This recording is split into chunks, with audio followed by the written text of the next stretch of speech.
வணக்கம், இது ஆர்த்தி கஃபே. இன்றைக்கி நம்ம என்ன பார்க்க போகிறோம் அப்படின்னா தேங்காய் பர்பி.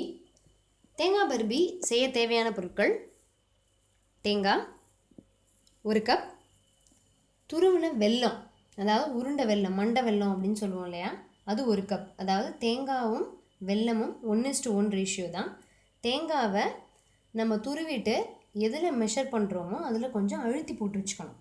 ஆல்ரெடி நான் தேங்காய் பர்பி சர்க்கரை போட்டு செய்கிறது போஸ்ட் பண்ணியிருக்கேன். அதில் மெஷர் பண்ணுற மாதிரியே தான் இதுலேயும் நம்ம தேங்காவை மெஷர் பண்ணிக்க போகிறோம். ஸோ 1 கப்பு தேங்காய், 1 கப்பு துருவின வெல்லம். நான் எடுத்துருக்கிற 100 கிராம் தேங்காவுக்கு ஒரு 15 முந்திரி பருப்பை சின்ன சின்னதாக உடச்சி வச்சுருக்கேன். ஒரு அரை டீஸ்பூன் ஏலக்காய் பொடி. நம்ம இந்த முந்திரி பருப்பை வறுத்துக்கிறதுக்கும் தட்டில் தடவிக்கிறதுக்கும் போதுமான அளவுக்கு எண்ணெய். இந்த வெல்லத்தை லைட்டாக தண்ணி விட்டு கரைச்சிக்கிறதுக்கு தேவையான அளவுக்கு தண்ணி. இப்போ அதை எப்படி பண்ணுறதுன்னு பார்க்கலாம். இப்போ இந்த வெல்லம் இருக்குது இல்லையா, அதை ஒரு பாத்திரத்தில் எடுத்துக்கலாம். பாத்திரத்தில் எடுத்துகிட்டு அது நனைகிற அளவுக்கு, மூழ்கிற அளவுக்குன்னு நான் சொல்லலை, நனைகிற அளவுக்கு. இப்போ தண்ணி ஊற்றிட்டு கொஞ்ச நேரம் நம்ம வெயிட் பண்ணோம் அப்படின்னா ஃபுல்லாக அந்த தண்ணி எல்லா பக்கமும் பரவிடும். ஆக்சுவலாக அந்த தண்ணி நம்ம எதுக்கு சேர்க்குறோம் அப்படின்னா, லைட்டாக சூடு பண்ணி அந்த வெல்லத்தை கரைச்சிட்டு வடிகட்டுறதுக்காக நம்ம இதை சேர்க்குறோம். ஸோ நம்ம கொஞ்சமாக சேர்த்தாலே அது அப்படியே பரவிடும் எல்லா பக்கமும். நிறைய தண்ணி சேர்க்க வேண்டாம், கொஞ்சமாக சேர்த்தா போதும். நம்ம இது கரைக்கிறதுக்கு மட்டும்தான். ஸோ அப்போ எல்லா சைடும் அந்த தண்ணி எல்லா பக்கமும் பரவியாச்சு. இப்போ நம்ம அடுப்பை ஆன் பண்ணி இந்த வெல்லம் கொதிக்க வேண்டாம், கரைஞ்சா போகிறோம். கரைஞ்ச உடனேயே நம்ம வடிகட்டி டைரெக்டாக வானலியில் ஊற்றிடலாம். ஸோ இப்போ நான் அடுப்பை பற்ற வைக்கிறேன். வெல்லம் கரையிற வரைக்கும் நம்ம வச்சா போகிறோம், கொதியே விட வேண்டியது இல்லை.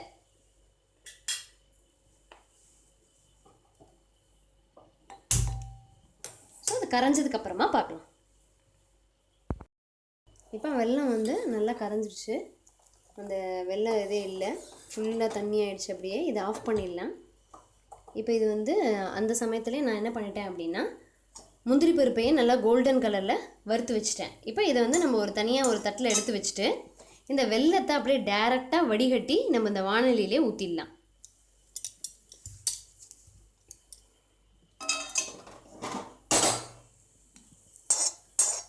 ஸோ இப்போ நான் ஆல்ரெடி தேங்காய் பர்பி சர்க்கரை போட்டு செய்கிறத போஸ்ட் பண்ணியிருக்கேன்னு சொன்னேன் இல்லையா, அதனுடைய லிங்க்கை நான் இதோடைய டிஸ்கிரிப்ஷனில் விட்டுருக்கேன். இப்போ ஒன்றும் பெருசாக வித்தியாசம் இல்லை. நம்ம அதுக்கு சர்க்கரை அதில் சேர்த்து செய்கிறோம், இதில் நம்ம வெல்லம் சேர்த்து செஞ்சுருக்கோம், அதுதான் வித்தியாசம். ஸோ இப்போ நம்ம டைரெக்டாக அதில் வடிகட்டி விட்டுறலாம் வெள்ளை தண்ணியை.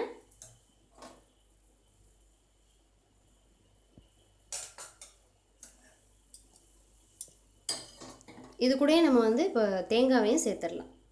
இந்த வெல்லத்தை வடிகட்டி அதில் விட்டுட்டு தேங்காவையும் சேர்த்துட்டோம் அப்படின்னா நம்மளுடைய தேங்காய் பர்பி ரெடி ஆகிடும்.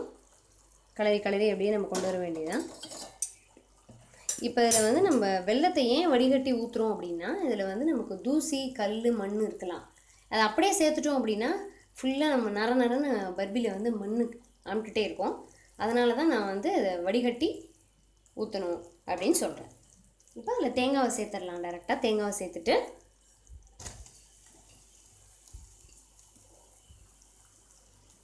சிம்மிலேயே வச்சு கிளற வேண்டியதுதான். இதை நம்ம சிம்மிலேயே தான் வச்சு கிளறணும். இப்போ உங்களுக்கு அந்த வெல்லமும் அந்த சர்க்கரை போடும்பொழுது உங்களுக்கு பர்பியினுடைய கலர் அழகாக ஒயிட்டாக இருக்கும். இப்போ நம்ம வெல்லம் போட்டு கிளறும்பொழுது இந்த அழகான சாக்லேட் மாதிரி ஒரு லைட் கலர் நமக்கு கிடைக்குது. ஸோ இப்போ நம்ம அடுப்பை பற்ற வச்சு இதை அப்படியே கலர ஆரம்பிக்கலாம். ஸ்வீட் நம்மளுடைய ஆப்ஷனல் தான். இப்போ ஸ்வீட் நிறையா தேவை அப்படின்னா ஒரு 1.25 to 1.5 பங்கு வரைக்கும் வெல்லம் எடுத்துக்கலாம். நார்மல் ஸ்வீட் 1:1 எடுத்துட்டோம் அப்படின்னா நமக்கு போதும். இல்லைன்னா ரொம்ப தித்திப்பாக இருக்கும்.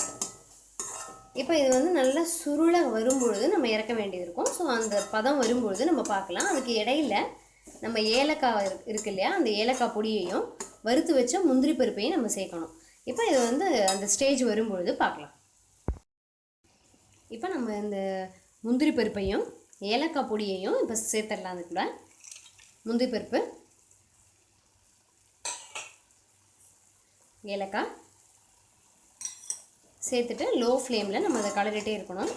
எப்போ வந்து அது நல்லா சுருளை ஒட்டாமல் வருதோ அப்போ தான் நம்ம வந்து அதை எடுத்து தட்டில் போடணும். அதுக்கு முன்னாடி தட்டில் நம்ம கொஞ்சம் நெய் ஊற்றி அந்த க்ரீஸ் பண்ணி வச்சுப்போம். அப்போ தான் வந்து நம்ம அதில் போடுற அந்த தேங்காய் பர்பி வந்து கரெக்டாக நமக்கு ஒட்டாமல் எடுக்கிறதுக்கு வரும். ஸோ இதை வந்து ஃபுல்லாக நல்லா சைடு அந்த ரிம்மு எல்லா பக்கமும் தடவி வச்சுக்கலாம். தடவி இதை பக்கத்தில் எடுத்து வச்சுப்போம். அப்புறம் அந்த பதம் வரும்பொழுது எப்படி இருக்குன்னு பார்க்கலாம். இப்போ இது வந்து நம்ம இலுப்பச்சட்டியில் ஒன்றோட ஒன்று ஒட்டுறது கிடையாது, அப்படியே நமக்கு வந்து சுருளை வர ஆரம்பிச்சிருச்சு. நம்ம இந்த ஸ்டேஜில் தட்டில் வந்து அந்த க்ரீஸ் பண்ண தட்டில் வந்து நம்ம இதை கொட்டிடலாம்.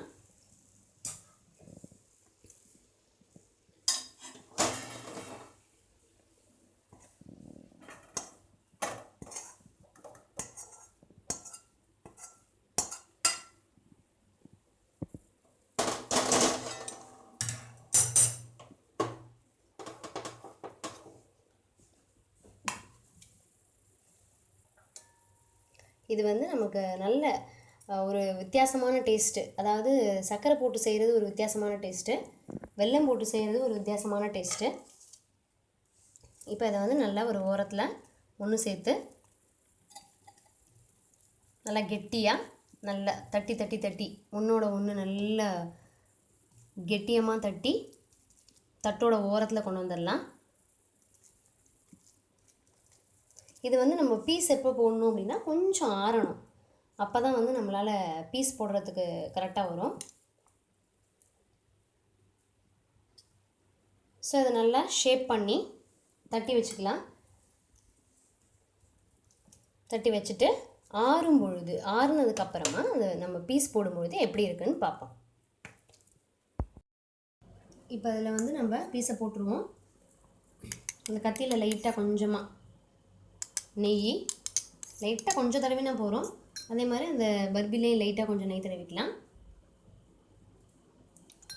போட்டுட்டு நம்ம கட் பண்ண வேண்டியதுதான்.